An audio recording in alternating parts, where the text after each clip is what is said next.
श्रीगुरुवे नमः। अखण्डमण्डलाकारं व्याप्तं येन चराचरं तत्पदं दर्शितं येन तस्मै श्रीगुरुवे नमः।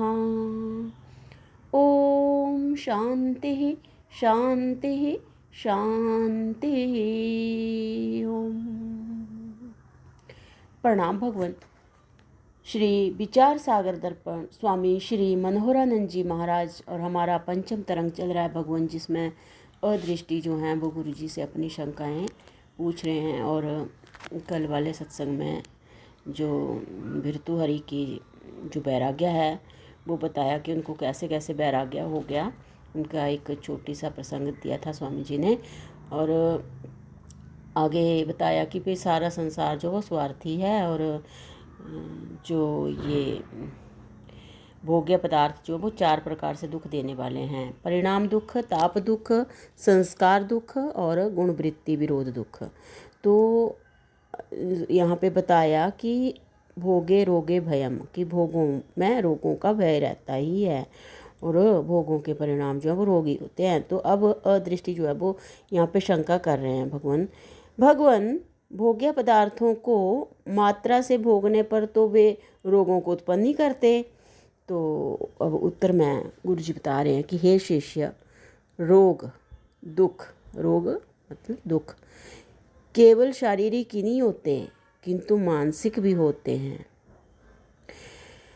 जब भोग्य पदार्थ अप्राप्त होते हैं तो उनके प्राप्ति की इच्छा मन को सताती है।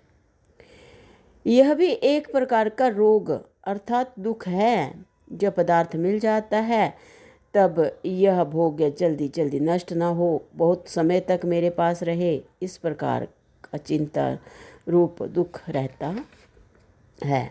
और जब भोग्य पदार्थ नष्ट हो जाता है, सभी भोग्य पदार्थ क्षणिक होने के नाते नष्ट होते ही हैं, तब तो उस भोगी को महान दुख होता है।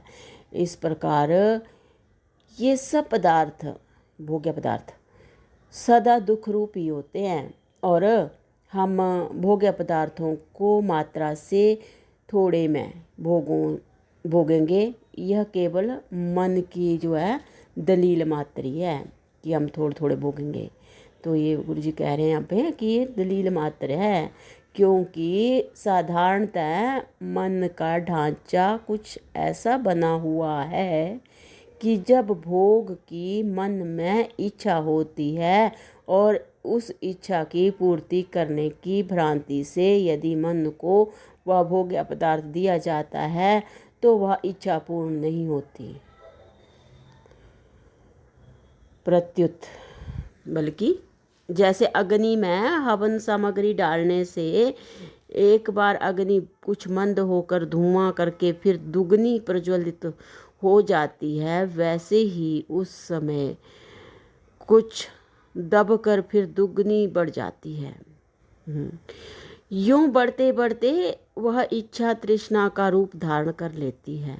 जहाँ तृष्णा उत्पन्न होती है वहाँ प्रमाद पाप इत्यादि उसके भाई भी आ जाते हैं। जब इनका कुटुंब बढ़ने लगता है तब तृष्णा से बातचीत करने के लिए उसकी जो सखी या चिंता भी आकर उस भोगी के हृदय में डेरा जमाती है, और फिर वे सब मिलकर उस भोगी के हृदय में एक विशाल दारुण दुख रूप देवता की स्थापना करते हैं। फिर वहाँ दिन रात पातकों मतलब पापों का पाठ पढ़ा जाता है। दूसरों को लूटने तथा दुख पहुंचाकर अपने को सुखी करने की भावनाओं के भजन गाए जाते हैं। मलिन असद्विचार वहाँ अपना रौद्र रस पूर्ण विकराल नंगा नृत्य दिखाकर कुप्रवृत्तियों को, जो दर्शक हैं मतलब कुप्रवृत्तियाँ जो उसकी दर्शक हैं, उत्तेजित करते हैं। इस प्रकार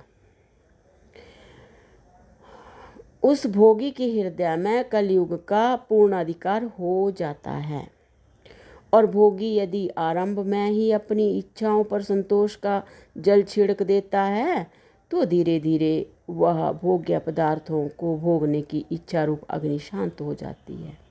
क्योंकि हम देखते हैं कि जितना हम भोग्यों से दूर रहते हैं उतनी ही उनकी इच्छा कम होती है, और जितना हम भोग्यों के समीप रहते हैं, भोगते हैं, उतनी वह इच्छा अग्नि बढ़कर अंत में दुख देती है। इसलिए इन विषय भोगों का परिणाम अंत में दुख रूप माना जाता है।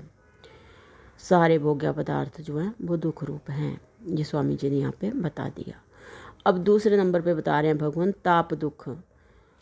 पहला बता दिया, पहला जो है वो मानसिक दुख बताया, अब बता रहे हैं ताप दुख। तो भोग्य पदार्थों के रहते समय अंदर में संताप अर्थात ईर्षा रूप जलन उत्पन्न होती है, क्योंकि भोगी जब अपने से दूसरे के पास अधिक मात्रा में वह अच्छे अच्छे भोग्य पदार्थ देखता है, तब सूक्ष्म रूप से मन में ईर्षा उत्पन्न होती है, और ईर्षा से स्वभाव जो है वो चिड़चिड़ा बनकर क्रोध उत्पन्न होता है, तथा प्राप्त हुए भोग्य पदार्थ के नाश के भय से उनकी रक्षा करने की चिंता भी रहती है। ये सब एक प्रकार के संताप हैं, और इन सब को मिलाकर ताप दुख कहते हैं। नंबर 3 है संस्कार दुख। ये परिणाम दुख और ताप दुख, संस्कार दुख, जो 4 भोग्य पदार्थों के दुख बताए, उन्हीं को आगे एक्सप्लेन कर रहे हैं गुरु जी, की बता रहे हैं कि अब आया संसार दुख। तो संसार दुख होता है, संस्कार दुख होता है कि पहले के भोगे हुए जो स्त्री पुत्र धन आदि प्रिय पदार्थ होते हैं, उनके नष्ट होने पर उनके संस्कारों से उत्पन्न हुई उन भोग्य पदार्थों की स्मृति याद से जो दुख होता है उसे संस्कार दुख कहते हैं। और नंबर 4 है गुण वृत्ति विरोध दुख। तो ये जो है ये सत्व रजो तमो गुणात्मक वृत्ति, यानी कि सात्विक राजस और तामस वृत्ति के बदलते रहने से जो उन वृत्तियों का परस्पर विरोध उत्पन्न होता है, उससे उत्पन्न होने वाले दुख को गुण वृत्ति विरोध दुख कहते हैं। क्योंकि गुण चंचल होने के कारण बदलते ही रहते हैं।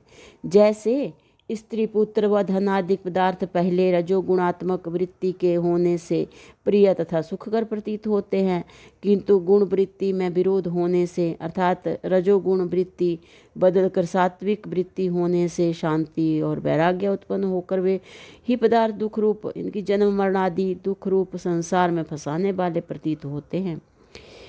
अथवा वृत्ति जब तमोगुण में पलटती है तब नींद ही मीठी लगती है।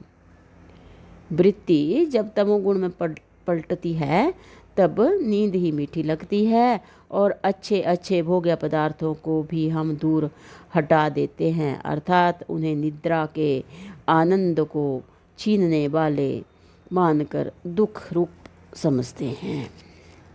जब वृत्ति जो है वो तमो गुण में पलटती है। तो बता रहे हैं स्वामी जी कि अथवा नशे आदि की अवस्था में नशे से मना करने वाले स्त्री पुत्र आदि भी दुख रूप प्रतीत होते हैं। अथवा जैसे कामी पुरुषों की राजस वृत्ति के बदलने से दूसरी स्त्री आदि पदार्थों में प्रेम होने के कारण पहले वाले स्त्री आदि पदार्थ उस समय दुख रूप प्रतीत होते हैं, इस प्रकार स्त्री पुत्र धन आदि भोग्य पदार्थों में गुण वृत्ति विरोध दुख भी माना जाता है। इसलिए हे शिष्य, सारे भोग्य पदार्थ दुख रूप माने जाते हैं। सारे भोग्य पदार्थ जो है वो दुख रूप हैं, और जो भिक्षु की ये भृतुहरि भी इस प्रकार इस समय इन भोग्य पदार्थों को दुख रूप समझकर यह कहने लगा, मैंने अज्ञान से इन दुख रूप भोग्यों को सुख कर समझकर सारी आयु यूं ही भटकते भटकते गंवा दी, किंतु मृग तृष्णा के जल की ओर भागने वाले मृग की तरह आज तक मुझे नित्य आनंद प्राप्त नहीं हुआ। अपवित्र में पवित्र बुद्धि कैसे? तो यानी कि अनित्य में जो है वो नित्य सुख ढूंढ रहे हैं। तो स्वामी जी कह रहे हैं कि ये जो है वो मृग तृष्णा की तरह है। तो अब आगे शंका है भगवान की, भगवान आपने पहले ये बताया कि भिक्षु को दुख में सुख बुद्धि के साथ साथ असुचि, इनकी अपवित्रता में शुचि बुद्धि, इनकी पवित्र बुद्धि भी हुई थी, अपवित्र में पवित्र बुद्धि भी हुई थी। सो भगवान मुझे कृपा करके समझाइए कि अपवित्र में पवित्र बुद्धि कैसे हुआ करती है। तो भगवान इसकी जो व्याख्या है वो हम अगले सत्संग से कंटिन्यू करते हैं। प्रणाम भगवान। ओम शांति ही शांति ही शांति ही।